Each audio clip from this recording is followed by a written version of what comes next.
Assalamualaikum warahmatullahi wabarakatuh. Perkenalkan, nama saya Despita Marani dengan NIM 22202044. Di sini saya akan mengulas sedikit tentang perpajakan yang ada di Indonesia. Pertama, pengertian perpajakan. Pajak menurut Undang-Undang Nomor 28 Tahun 2007 tentang Ketentuan Umum dan Tata Cara Perpajakan atau KUP. Pajak adalah kontribusi wajib kepada negara yang terutang oleh orang pribadi atau badan yang bersifat memaksa berdasarkan undang-undang dengan tidak mendapatkan imbalan secara langsung dan digunakan untuk keperluan negara bagi sebesar-besarnya kemakmuran rakyat. Jadi intinya, pajak itu adalah iuran rakyat kepada kas negara berdasarkan undang-undang yang sifatnya memaksa. Selanjutnya, azas pemungutan pajak. Azas pemungutan pajak secara umum ada 3 di dunia, yaitu azas tempat tinggal, azas kebangsaan, dan azas sumber. Namun demikian, untuk negara Indonesia itu sendiri diterapkan setidak-tidaknya ada 7 azas, yaitu azas wilayah. Azas wilayah hampir sama dengan azas tempat tinggal. Azas ini berlaku berdasarkan pada lokasi tempat tinggal wajib pajak. Yang kedua, azas kebangsaan. Azas kebangsaan ini mendasarkan pengenaan pajak pada setiap orang yang lahir dan tinggal di Indonesia. Yang ketiga, azas sumber. Azas sumber diartikan sebagai pemungutan pajak berdasarkan tempat perusahaan berdiri atau tempat tinggal wajib pajak. Pada dasarnya, pajak yang berlaku di Indonesia adalah pajak untuk orang yang tinggal dan bekerja di Indonesia. Azas umum. Azas umum diartikan sebagai pemungutan pajak yang dilakukan di Indonesia akan diterapkan pada setiap objek pajak dan wajib pajak secara umum. Dengan perhitungan yang cermat, setiap wajib pajak akan memiliki besaran tanggungan pajak yang sesuai dengan porsinya. Azas umum ini juga akan digunakan untuk kepentingan umum juga.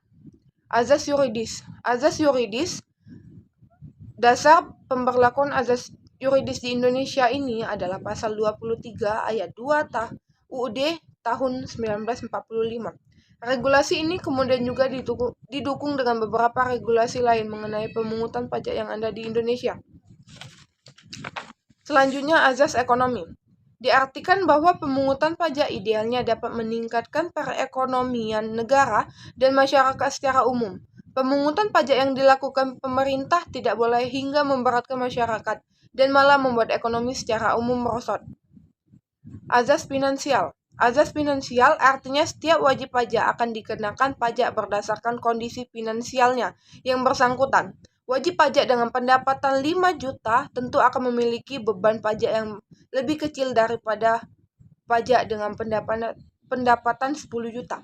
Selanjutnya, jenis pemungutan pajak yang ada di Indonesia, yaitu ada 3. Yang pertama, Self-Assessment System. Yang kedua, Official Assessment System. Dan yang ketiga, Withholding Assessment System. Self-Assessment System.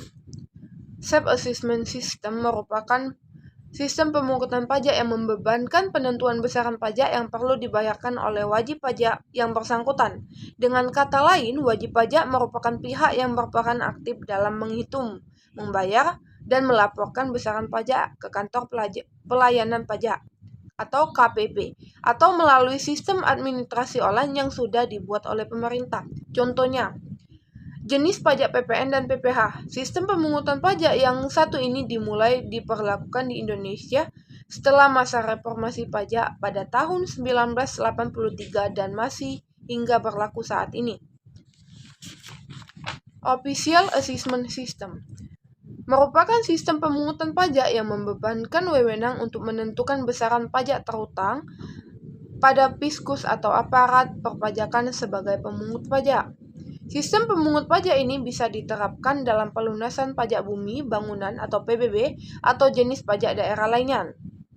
Dalam pembayaran PBB, KPP merupakan pihak yang mengeluarkan surat ketetapan pajak berisi besaran PBB terutang setiap tahunnya.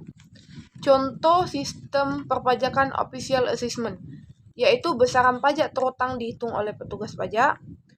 Yang kedua, wajib pajak sifatnya pasif dalam menghitung pajak mereka. Yang terakhir, Withholding system. Withholding system besarnya pajak dihitung oleh pihak ketiga yang bukan wajib pajak dan bukan juga aparat fiskus. Contohnya adalah pemotong penghasilan karyawan yang dilakukan oleh bendahara atau instansi terkait. Jadi karyawan tidak perlu lagi ke KPP untuk membayar pajak tersebut. Jenis pajak yang menggunakan withholding system di Indonesia adalah PPh pasal 21, PPh pasal 22, PPh pasal 23, PPh final pasal 4 ayat 2, dan PPN. Pandangan Islam tentang pajak. Kata pajak dalam bahasa Arab disebut al-daribah, artinya pemungutan pajak yang ditarik dari rakyat oleh para penarik pajak.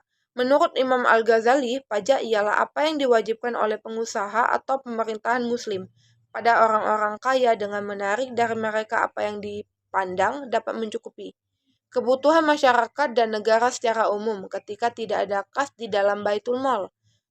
Dalam sejarah agama Islam, pajak hanya diperuntukkan bagi mereka kaum non-muslim demi keamanan dan kenyamanan mereka yang hidup di bawah pemerintah Islam. Adapun pajak yang berlaku di pemerintahan Islam dahulu yaitu al-jizyah, upeti dari ahli kitab kepada pemerintahan Islam, al-usyur, bea cukai bagi pedagang non-muslim yang masuk ke dalam negara Islam, dan al-haraj, pajak bumi yang dimiliki pemerintahan Islam. Sedangkan pajak yang kita kenal saat ini di negara kita Indonesia adalah pajak penghasilan, pajak bumi, dan pajak bangunan, pajak pertambahan nilai, pajak barang dan jasa, pajak penjual barang mewah, dan sebagainya. Terdapat dua pendapat ulama yang berbeda mengenai hal ini. Pendapat pertama yaitu tidak boleh membebankan pajak kepada kaum muslim, karena umat muslim telah dibebankan oleh zakat. Yang kedua, sedangkan pendapat yang kedua membolehkan dipungutnya pajak dari kaum muslim dengan beberapa syarat dan kondisi, di antaranya jika negara benar-benar membutuhkan dan dalam keadaan genting jika pajak tidak ditarik. Dan terakhir, menurut pandangan saya, pajak yang ada di Indonesia.